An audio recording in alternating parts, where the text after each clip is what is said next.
بص من الاخر انا معاك في حلقة النهاردة علشان اسهل لك الموضوع. هتدفع كام في شقق سكن لكل المصريين؟ 7. الاسكان المتوسط بفايدة 12%.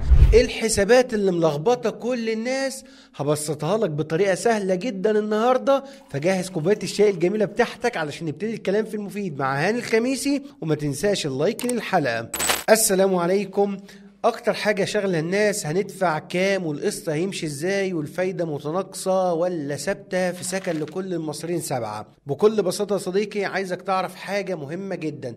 تمن الشقة هتدفعه ازاي؟ هتدفعه عبارة عن مقدمة من تمن الشقة اللي هو جدية حجز ودفعات ربع سنوية، وده حد ادنى 25% من تمن الشقة. يعني ما ينفعش تدفع اقل من 25%، ممكن تدفع اكتر من 25%. وال75% هي اللي هتقسطها لفترة توصل ل20 سنة بالتمويل العقاري بفايدة 12%. مثال عملي، لو الشقة ب1,000,000 جنيه يبقى ال25% كام؟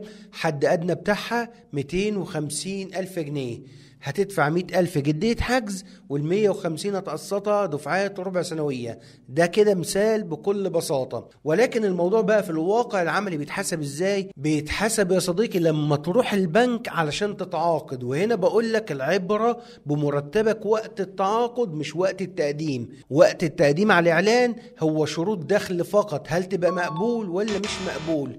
ولكن الحسبة بتاعتك والقسط بتاعك هيتحسب وقت التعاقد، مرتبك هيكون كام، واللي البنك بياخد منه ساعتها 40% حد اقصى. يعني اكتر حاجة ممكن يخصمها من مرتبك 40% القسط الشهري بتاعك. فبيضرب بقى ال 40% دي في عدد السنين اللي انت هتقسط عليها، ويشوف وقتها هل هيسدد ثمن القرض اللي انت هتاخده ولا لا بالفايدة ال 12%.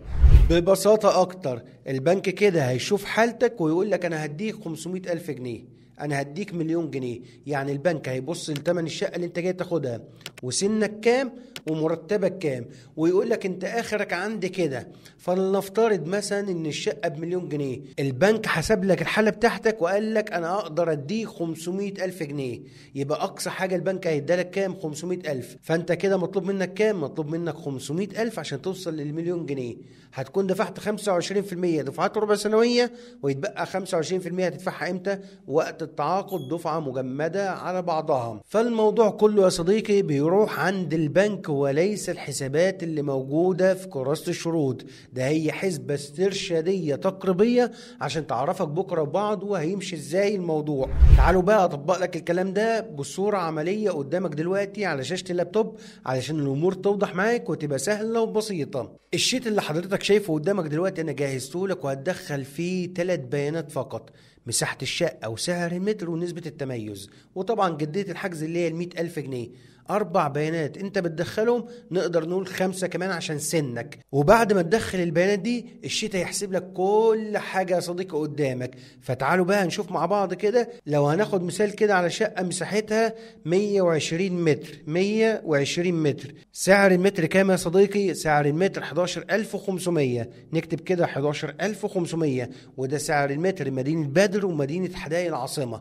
نسبة التميز خلينا ناخد تميز عادي، تميز 1%. التميز ده اللي هو شقة أمامية خلفية، دور متكرر ولا دور أخير، واجهة بحرية واجهة شرقية، مجروحة مش مجروحة، وهكذا. خلينا نقول نسبة التميز كده وليكن 1%. هيدينا إجمالي سعر الشقة كام؟ 1,380,000. حسب هو قدامك كل حاجة. بيقول لك يا صديقي إن حضرتك هتدفع 5% وديعة صيانة 69,000 جنيه. يبقى إجمالي ثمن الشقة بوديعة الصيانة كام؟ 1,449,000 جنيه. انت لازم تدفع حد ادنى 25% من اجمالي ثمن الشقة. ال 25% دي هتدفعها جدية حجز 100,000 جنيه، والباقي هتقسطه على دفعات ربع سنوية. فطبعا احنا كاتبين هنا ال 100,000 جنيه اللي هي باللون الاصفر، العلامات اللي باللون الاصفر هي اللي بندخلها فقط. هيتبقى علينا حضرتك دفعة ربع سنوية كام؟ 43,708. كل 3 شهور دفعة لمدة 6 دفعات، يعني سنة ونص، 18 شهر. بس هي هنا مش هتبقى 43,000، هي ممكن تبقى 38,000 37,000. ولكن انا حسبت لك عليها وديعة الصيانة قسمتها لك على الدفعات. ليه؟ علشان حضرتك لما تيجي تسدد في مكتب البريد الدفعه بتاعتك تسدد الجزء اللي طالع لك بس على السيستم، والفرق ده تحوشه علشان يبقى حضرتك لما تيجي عند التعاقد يبقى دفعت ال 25% بما فيهم وديعه صيانه 5%، يبقى انت كمان جايز بكام؟ ب 30%. هيتبقى عليك كام بقى؟ 75% من ثمن الشقه اللي هو كام؟ 1,035,000. ال1,035,000 ده هو المبلغ اللي انت عايز تاخده من البنك كتمويل اللي هيكمل لك بيه ثمن الشقه. هل البنك بقى هيدي لكل الناس ال1,035,000؟ لا، مش هيدي للناس كلها ال1,035,000. ده في واحد يقول له زي ما انا قلت في بدايه الموضوع ان ممكن يقول لك لا انا حالتك دي تسمح ب700,000، حالتك انت تسمح ب500، حالتك انت تسمح ب900. فانت هتشوف بقى انت كان مطلوب كام اصلا؟ 1,035,000 والبنك اداك وليكن مثلا 800,000، فانت هتلاقي نفسك مطلوب منك حوالي 235,000 عند التعاقد دفعه واحده، وهكذا. تعالوا نحسبها بقى مع بعض. لو نفترض ان البنك هيدينا ال1,035,000 وسننا كام؟ سننا هنقسط لحد 20 سنة، لان سن قبل سن المعاش مثلا وليكن 45 سنة، من سن 21 سنة لحد 45 سنة هيقسط على 20 سنة. وانا قلت 45 ليه؟ علشان احنا هنطرح من 65، لان سن المعاش اتعدل في قانون التأمينات والمعاشات وبقى 65 سنة، فبالتالي قلنا من سن 21 سنة لحد 45 سنة ده يقسط على كام؟ على 20 سنة. اما لو 46 و47 و48 هتبدا تقل السنين، يقسط بعد 19 17 18 16 وهكذا. نفترض ان حاله العميل اللي معانا من 21 سنه لحد 45، اول ما نكتب 45 سنه هيدينا كام؟ ان احنا نقسط على 20 سنه. بيقول لك الفايده ال 12% على 20 سنه هتعمل كام؟ هتعمل 1,697,000 جنيه و400 كمان. ال1,697 هنضيفها على المبلغ اللي احنا هناخده من البنك كتمويل اللي هو ال1,035,000، فهيبقى اجمالي المطلوب على 20 سنه كام؟ 2,732,000 جنيه و400. المبلغ ده اللي هتقسطه بقى على 240 شهر قسط شهري، هيبقى مطلوب منك كل شهر كام؟ 11,385 جنيه. طب 11,385 جنيه المفروض تكون 40% حد اقصى من مرتبك، فمرتبك يبقى ما ينفعش يقل عن كام؟ ما يقلش عن 28,463. مركز معايا؟ ما يقلش عن 28,463 علشان تدفع قسط شهري كام؟ 11,385. نيجي هنا السؤال المهم بقى، لو واحد بقى عند التعاقد مرتبه مش 28,000، مرتبه مش 28,000، تعالى بقى نعمل لك المعادلة تحت. نفترض ان مرتبه وليكن 22,000، هنكتب كده 22,000 جنيه. فانت كده المرتب الفعلي بتاعك 22، فبيقول لك هنا ال 22,000 ال 40% بتاعتها كام؟ 8,800. 8,800 في حين انت كان مطلوب منك قسط شهري كام؟ 11,385. فكده في فرق قسط مش هيقدر ياخده منك البنك كام؟ حوالي 2,585. لما يضرب بقى ال 2,585 دي في ال 20 سنة أو 240 شهر هيبقى مطلوب منك عند التعاقد حوالي كام؟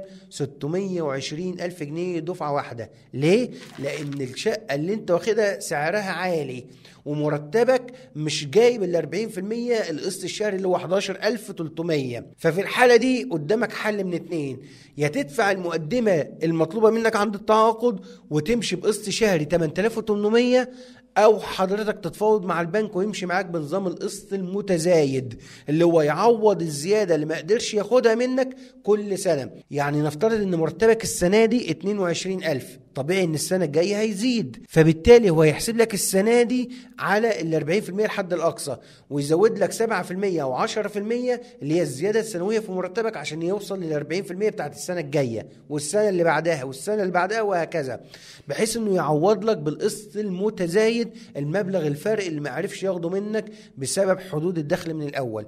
دي كده الطريقة اللي هتتحاسب بيها عند البنك. الفايدة هنا فايدة ثابتة ولا متناقصة؟ لا، الفايدة متناقصة يا صديقي، والكلام ده من واقع كراسة الشروط وكمان من واقع حديث الأستاذة مي عبد الحميد، لأنها اتكلمت في أكتر من حديث وقالت إن أنا بعوض الفايدة من 12% بكمل أنا 18% عليها. هي عايزة تقول إن أنا بدفع الفرق ما بين الفايدة اللي أنا مديك بيها وفايدة البنك المركزي اللي هي أصلا دلوقتي 26% تقريبا. فالفرق ده كفرق دعم الفايدة بتدفعه هي للبنوك، فبالتالي الفايدة اللي في البنك 26% هي فايدة متناقصة وليس فايدة ثابتة، فهي بتدفع الفرق ده، وبالتالي حضرتك بتستفيد هنا بفايدة متناقصة. اما هي بتقول لك فايدة ثابتة على مدار 20 سنة، يعني مش بتتغير، مش بتزيد الفوائد او فايدة مركبة، لا هي المبلغ اللي بيتحط عليك كفايدة مش بيتغير لمدة 20 سنة، ما بيجيش عليه اعباء تاني اضافية. وده بيختلف عن القسط المتزايد. مش معنى قسط متزايد يعني فايدة زيادة، لا، ده القسط المتزايد هي معادلة بيحاول يساعدك بيها عشان مرتبك ضعيف والشقة اللي انت مختارها عالية شوية. ولكن لو انت واخد شقة رخيصة في اي مكان كان الموضوع هيمشي معاك سلس وبسيط. بالمناسبة الشيت الحسابي ده تقدر تطلبه مننا ان شاء الله باجر رمزي، وتاخده وتحسب لنفسك اي شقة انت عايزها، وانا شرحت لك الطريقة والموضوع بسيط. تعالوا بقى احنا ناخد الكلام ده ونطبقه في شيت التمويل العقاري اللي احنا جايبينه من احد البنوك. احنا هنا قلنا وفقا للحسبة دي محتاجين 1,035,000 من البنك. تعالوا نكتب كده مبلغ التمويل اللي احنا محتاجينه في شيت التمويل العقاري اللي بيمشي عليه احد البنوك او معظم البنوك. محتاجين كده 1,035,000 جنيه كتمويل عقاري من البنك. تمام كده. وهناخده بفايدة كام؟ هناخده بفايدة 12% متناقصة. يبقى حضرتك بيقولك المرتبك ما يقلش عن 28,491. فرقت حاجات بسيطة. هناك كنا بنقول كام؟ بنقول ان مرتبك لا يقل عن 28,463. في شيت التمويل العقاري بتاع البنك 28,491، يعني كلام فاضي حوالي 30 جنيه. فالشاهد من الموضوع يا صديقي هي دي الحسبة البنكية اللي بيمشي عليها البنك لما يجي يحسب لك التمويل العقاري. علشان تاخد تمويل عقاري 1,035,000 على سبيل المثال، هتاخده ب 12% على 20 سنة، يبقى القسط الشهري بتاعك حوالي 11,396. طبعا حضرتك لو مرتبك اقل تاخد برضو مفيش مشكله، بس ممكن يقلل لك قيمه التمويل وتدفع الفرق عند التعاقد او تمشي بالقسط المتزايد. انا بس حبيت اقلل في الحلقه، وحضرتك تقدر تاخد الشيت وتحسب لنفسك كل الحسابات اللي انت عايزها. الموضوع سهل وبسيط. اتمنى اكون قدمت لكم افاده، وتقدروا تتواصلوا معنا ان شاء الله في كل حاجه تخص تقديمات الاسكان والطرح الجديد اللي نزل لشقق بنك تعملوا اسكان شقق صبا، ونساعدكم في الحجز الالكتروني بالاسبوعيه وكل الاجراءات باذن الله. خالص تحياتي، هاني الخميسي.